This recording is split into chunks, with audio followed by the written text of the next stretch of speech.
संत वचन पत्थर की लीका। भगवान कन्हैया ने स्वयं के लिए कहा है कि एक बार को मेरा वचन खाली जा सकता है, लेकिन संतों की कही हुई बाणी कभी खाली नहीं जाएगी।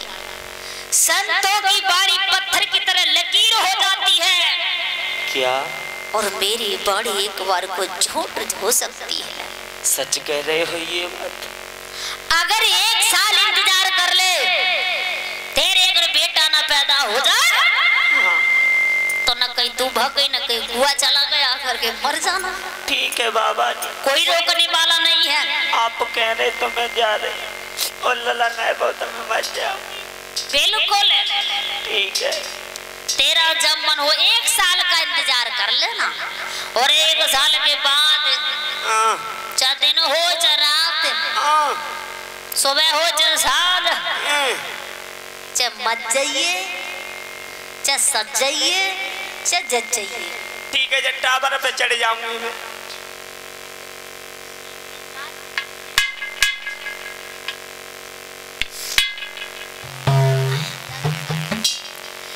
जैसी इतनी बात कही है, सुनी थी लौटे आई जंगल के बीच में झोपड़ी में,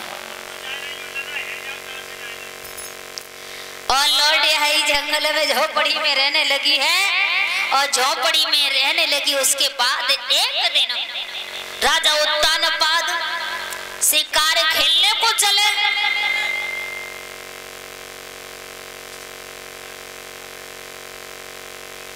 और जब शिकार खेलने को राजा उत्तानपाद चले हैं अपने मंत्रियों को साथ में लेकर के जंगल की तरफ, हुआ क्या है?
और ये सोनील शास्त्री बहेड़िया वाले, इनके भांजे 100 रुपये से सम्मान कर रहे हैं। भगवान से प्रार्थना करते हैं कि भगवान कन्हैया सुख शांति प्रदान करे, धनधाव से भरपूर रखे, इनके हाथ धर्म में आगे बढ़ते रहे, समाज में सम्मान मिलता रहे और मन की मुराद हमेशा पूर्ण बनी रहे। ठाकुर जी की दया दृष्टि इनके ऊपर बनी रहे। आज भैया उन्होंने जैसे ही मंत्री को लेकर के जंगल की सीध लगाई है और जंगल में पहुंचे ही शिकार खेलते खेलते सुबह से संध्या हो गई।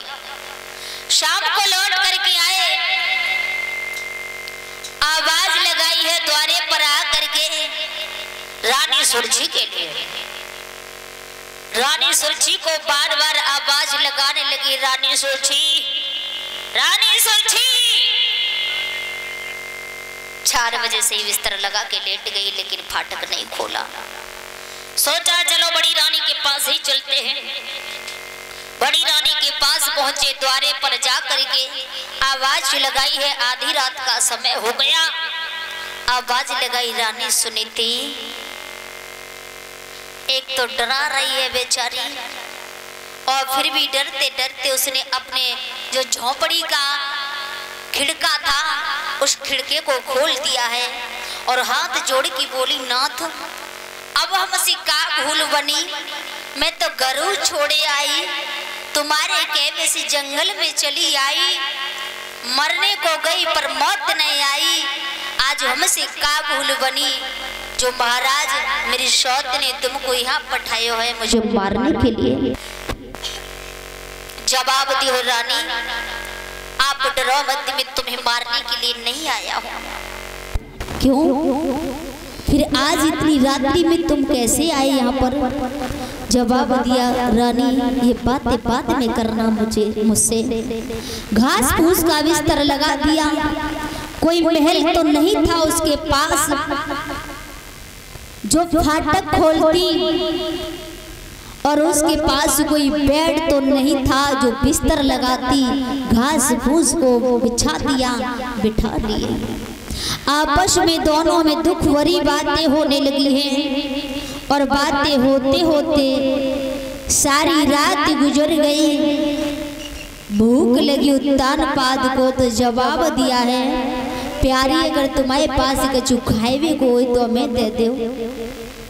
रानी ने कहा कि नाथ मेरे पास कोई मैं स्पेशल बड़े महाराज की रानी नहीं हूँ, एक भिखारिन हूँ, मेरे पास कोई भोजन अच्छा तो नहीं मिलेगा, स्पेशल भोजन नहीं मिल सकता है, जो जैसा है वैसा मैं तुम्हें दे रही हूँ।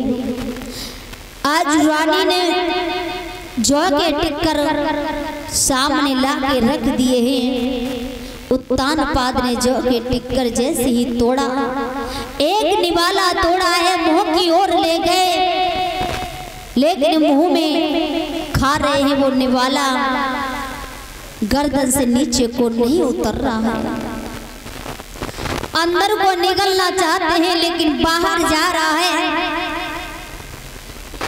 तब समझ में आया, सोचने लगे ये दशा मेरी है, ये एक निवाला मेरे पेट के अंदर नहीं जा रहा है तो मेरी प्यारी के अंदर कैसे ये भोजन जाता होगा, कैसे ये अपने पेट को भरती होगी।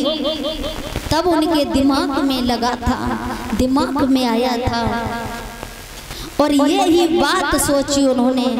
तब रानी के मन की इच्छा पूर्ण की थी।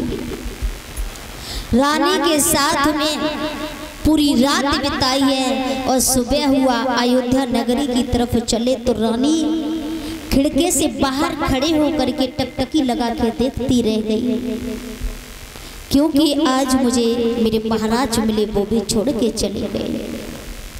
आंखों में आंसू आकर के जमीन में समा गए, और इधर दुखिया खड़ी की खड़ी रह गई। उत्तान पाद अयोध्या नगरी में आ गए। सुरझी के पास आए हैं, जैसी महल में अंदर घुसे हैं, द्वारे पर सामने सुरझी खड़ी रहे, एकदम आंखें लाल लाल करके कहने लगी, क्यों कहाँ से आए हो और सारी रात तुमने कहाँ बिताई? जवाब दिया, चीखो मत, चीखने से कुछ नहीं होगा, सारी रात दीवार के पास में गुजारी, मच्छरों ने खा लिया। तुम्हें? हाँ मैं। क्यों झूठ बोल रहे हो? और तुम कह रही हो सारी रात कहाँ मेरी सौत के पास बिताई? मालूम है। सुनो, बोलो। तुम्हें हमेशा उसी से जलन क्यों होती है? और जलन हो रही है सुरक्षित, तो तलवार हमसे ले जाओ और जाओ उसे जाके मार दो। अरे आप तो नाराज हो रहे हो। फिर तुम उसका नाम क्यों बार बार लेती हो? तुमने जैसा कहा वैसा ही किया, घर से मैंने बाहर निकाल दिया। गुस्सा तो जंगल में रह रही है, कैसे गुजारा कर रही है, ये तुम क्या जानो? बड़ा गुस्सा है रहे हो तुम्हारी किस्म। गुस्सा तो मैं जाते आए गई, 24 घंटे आगे कल सुबह के गए हो और फिर सुबह ही है गई लौट के। तुम ऐसे भूखे देखो तो सब चेहरा उतरेगा, आँखी गड्ढा दे गई।